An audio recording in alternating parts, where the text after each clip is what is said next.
Budget కేటాయింపులపై తీవ్ర అసంతృప్తి వ్యక్తం చేశారు పెద్దపల్లి ఎంపీ గడ్డం వంశీకృష్ణ. ఇది పూర్తిగా పొలిటికల్ బడ్జెట్ అని ఆరోపించారు. బీజేపీకి మద్దతు ఇస్తున్నారనే 2 రాష్ట్రాలకు ప్రత్యేక నిధులు కేటాయించారని విమర్శించారు. సామాన్యులు, నిరుద్యోగులు, యువతను పట్టించుకోలేదని ఫైర్ అయ్యారు. టీడీపీ, జేడీయూ కోసమే బడ్జెట్ పెట్టినట్లు ఉందని కేంద్రాన్ని విమర్శించారు పెద్దపల్లి ఎంపీ.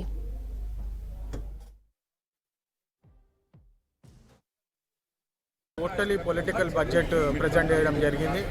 కామన్ మ్యాన్ గురించి అస్సలు ఆలోచించలేదు.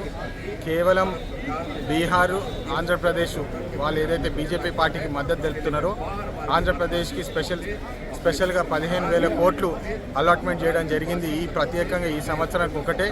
బీహార్కి కూడా ఇన్ఫ్రాస్ట్రక్చర్ డెవలప్మెంట్ ఖర్చులు అని చెప్పేసి వాళ్ళకి బడ్జెట్లో పెద్ద అలాట్మెంట్ చేయడం జరిగింది. కేవలం పొలిటికల్ బడ్జెట్ ఇది. కామన్ మ్యాన్ కోసము, రైతుల కోసం అస్సలు ఏం ఆలోచించలేదు. మరి ఇంకో ముఖ్యమైన విషయం ఏంటంటే ఎంప్లాయ్మెంట్ మీద కూడా అస్సలు ఏం మాట్లాడడం జరగలేదు.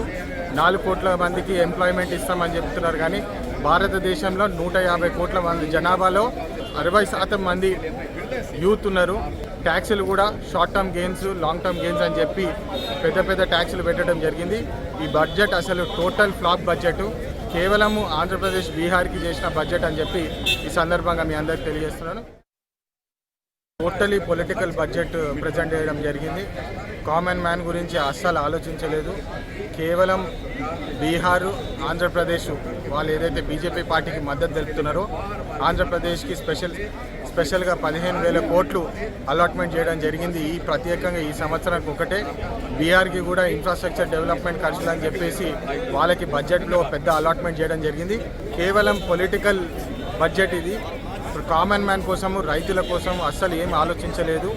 మరి ఇంకో ముఖ్యమైన విషయం ఏంటంటే ఎంప్లాయ్మెంట్ మీద కూడా అస్సలు ఏం మాట్లాడడం జరగలేదు. 4 కోట్ల మందికి ఎంప్లాయ్మెంట్ ఇస్తామని చెప్తున్నారు, కానీ భారతదేశంలో 150 కోట్ల మంది జనాభాలో 60% మంది యూత్ ఉన్నారు. ట్యాక్సులు కూడా short term gains, long term gains అని చెప్పి పెద్ద ట్యాక్సులు పెట్టడం జరిగింది. ఈ బడ్జెట్ అసలు టోటల్ ఫ్లాప్ బడ్జెట్. కేవలము ఆంధ్రప్రదేశ్, బీహార్కి చేసిన బడ్జెట్ అని చెప్పి ఈ సందర్భంగా మీ అందరికీ తెలియజేస్తున్నాను.